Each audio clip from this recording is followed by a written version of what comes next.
What sales metrics truly matter? I've seen too many business owners, too many sales leaders hit something called analysis paralysis when it comes to looking into their data or KPIs. They track too much data and they get lost in the weeds. They track the wrong data, they can't do anything with it. Or maybe they have the right data, but they don't know how to use it. You know, our job as a sales leader, as a business owner, is to really, at the end of the day, take steps to empower our sales team to keep selling. So when it comes to the metrics or data that we're going to be looking at, we want to make sure there's meaning and there's purpose behind everything that we're tracking. We're not looking to track every single move that our sales team is making along the way. Instead, we need to focus on the important KPIs or key performance indicators. So imagine you're the coach of a soccer team and your primary goal is for your team to score goals, win matches. Are you going to spend your time tracking every dribble they make, every foul that occurs, every time a ball goes out of bounds? No, you're going to focus on the game film and practice beforehand and what do we need to do, what do we need to work on for this game against this opponent to score goals and win the match. If you start to track every dribble, every foul, every meaningless stat out there, then you're tracking too much information and then there's gonna be a good chance that you're actually tracking nothing. Well, nothing meaningful anyway, and that is where analysis paralysis is gonna take place. So before I share these metrics with you, I wanna share my thought process or my rule of three around the metrics and why I pick the ones that I do. So you can use this rule of three and apply it to maybe different metrics that you're looking to track in your business. But for me, these are gonna be the rules that I abide by with my data points. So all of my metrics share these three characteristics. And the first one's gonna be to focus on results and not activities. So instead of micromanaging every action your sales team takes, like that soccer team example, concentrate on the outcomes themselves. Measure what matters, measure the actual impact on performance and the impact on revenue and profit for your business. Number two is going to be efficiency over surveillance, as I say. I don't want you guys to drown in a sea of data. So you're going to prioritize the metrics that highlight the efficiency and effectiveness of your sales team, of your sales motion. And the third one here is I want all these metrics to be able to provide some sort of insight for continuous learning and feedback. So this data that we're going to be collecting to learn from and improve from continuously, right? So these metrics that we're actually looking at, these data points that we're collecting, we want them to be actionable insights. We don't want just a scoreboard of activity that's taking place. All right, enough said on that. Here are going to be my top 5 KPIs that I think every sales team should track. Number one, your North Star, your financial compass, at least for my sales teams, and I think for most out there, is gonna be DPL or dollars per lead. It's gonna be able to tell you where your team's health is right now. More importantly, it's gonna give you a really good idea on what your margins look like in your business at a really high level. So at its core, DPL is just telling you for every lead that we generated for this business, how much money, how many dollars did we bring in? How many dollars per lead? So to do some math for you, walk you through how to calculate this. If you spent $1,000 on an advertising campaign that generated 10 sales calls for you, you have a cost per call or a cost per lead of $100. Now, in those 10 calls, you sell one person a $5,000 package. You're gonna have $500 per lead that was earned. We sold something for $5,000, we have 10 leads, 5,000 divided by 10 is 500, our DPL is $500. When compared to our cost per lead of $100, we can see that our dollars per lead is 5 times more, or your ROAS, your return on ad spend, or your return on your marketing efforts in this campaign were 500% or 5x. So knowing your DPL, like I said, is gonna operate as that financial compass. It's gonna allow you to know whether or not you need to change maybe some marketing efforts, maybe you need to change some sales tactics. Whatever it is, it's a really good health, it's a really good North Star, it's a really good data point to compare week over week to track how your sales team is trending. Are they selling more? Are they selling at a higher volume? Are they selling higher ticket items, DPL will have these answers for you.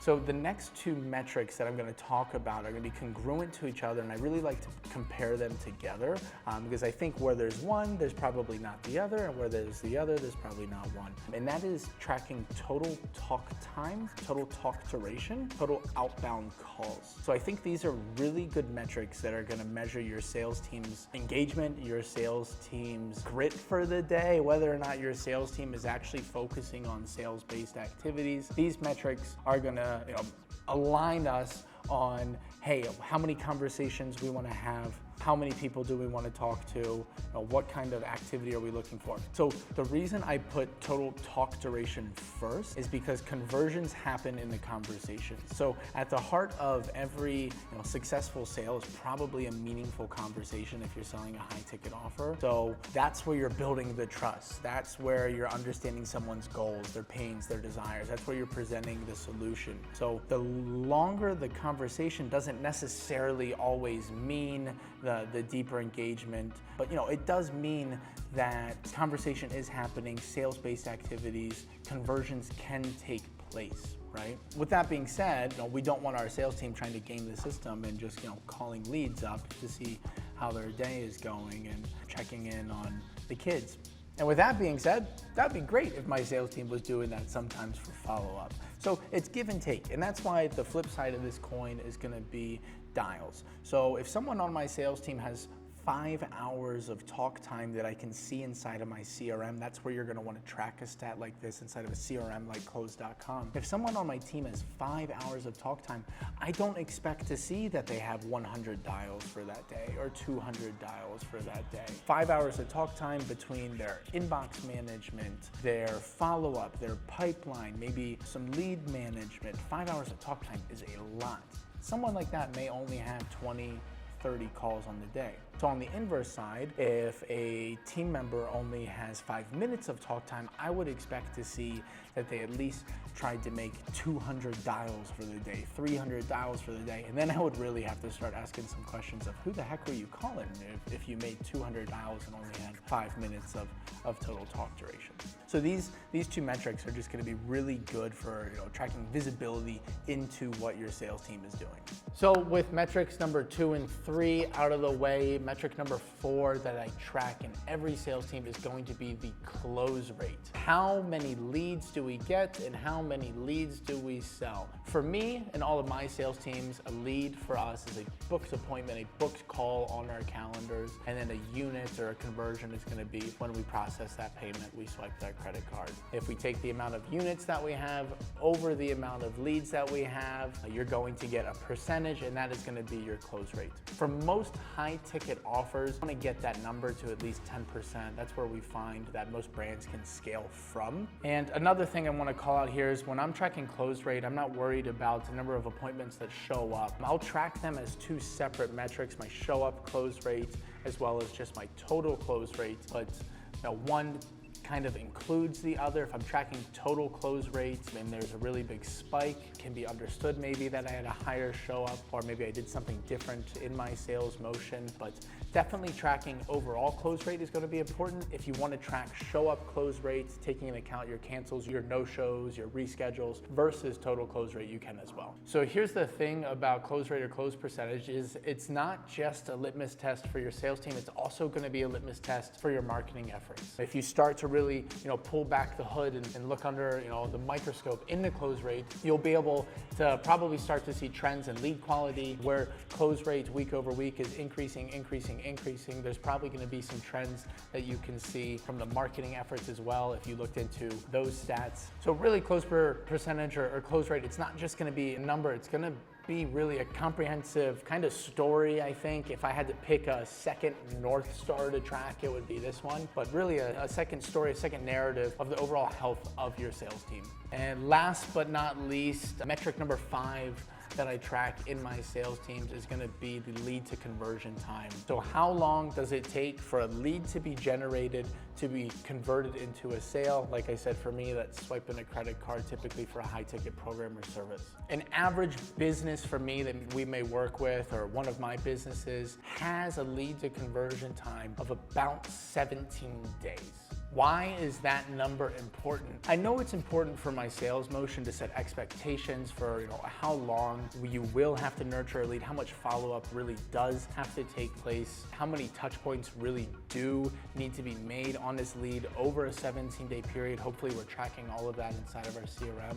But alongside that, I think it's a really important metric for marketing to know, because if I'm gonna publish a new campaign or come up with a new USP or wanna take a new angle, I have to understand that I'm not gonna see those results or understand if things are actually working for 17 days.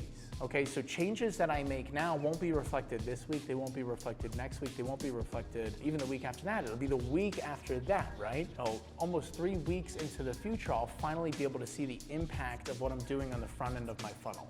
So a shorter conversion time, a shorter conversion window is probably gonna show that you have a very streamlined marketing and sales motion. And a longer conversion window often comes in a B2B kind of environment, or maybe a higher ticket kind of environment. Those purchases that aren't as much of an impulse buy, someone has to take more time. They have to send the lead through many different levels of maybe their company or of their household to make a decision. So think of your average conversion time, your lead to conversion time, kind of as like a diagnostic tool, kind of as like a crystal ball into the full picture, the full sales length. When you start to look inside of it, you can really see every single piece that makes up, for me, that 17-day conversion window. But you're gonna get a very clear picture from understanding this metric.